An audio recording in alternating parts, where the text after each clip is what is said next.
I knew from all my experience, there's a big difference between private money and, there's not a difference between private money and hard money.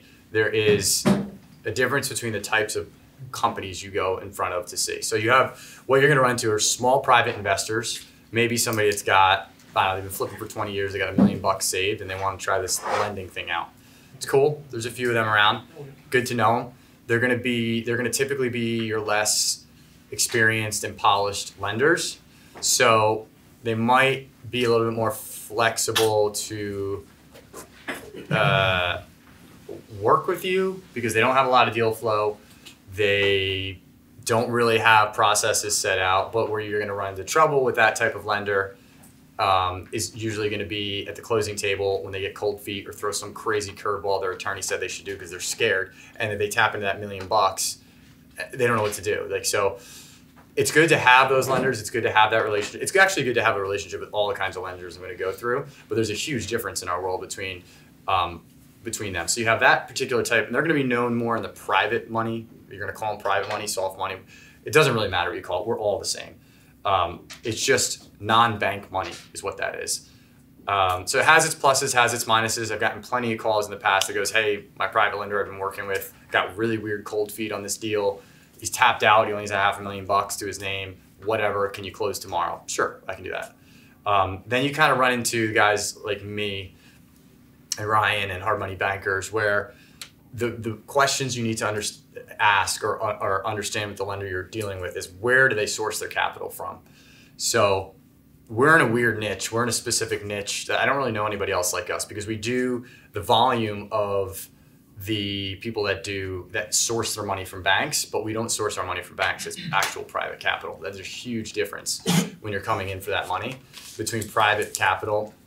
Ken's nodding his head. I'm sure you bumped into, people that have been institutionally funded. Now, what's happening is when we're private capital, it's friends, family, partner money, right? So we do maybe $40 million a year as a company. We deploy onto the streets of like Philly and Delaware and Maryland and so forth from private capital as opposed to a bank.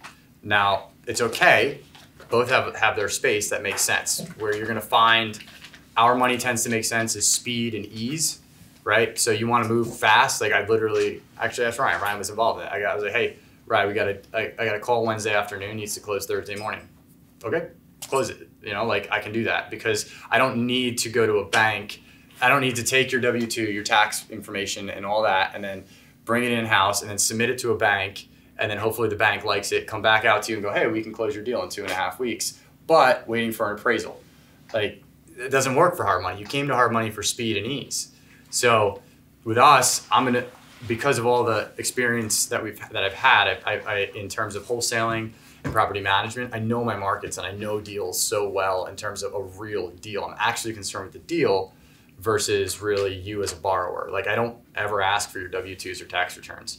So where you're going to end up, probably using maybe a bank is if you have more time, or one of the other funders is if you have more time on your hands where you can have like 3 or 4 weeks and you want to save a point or two on the deal. The cost of money is usually a point or two difference.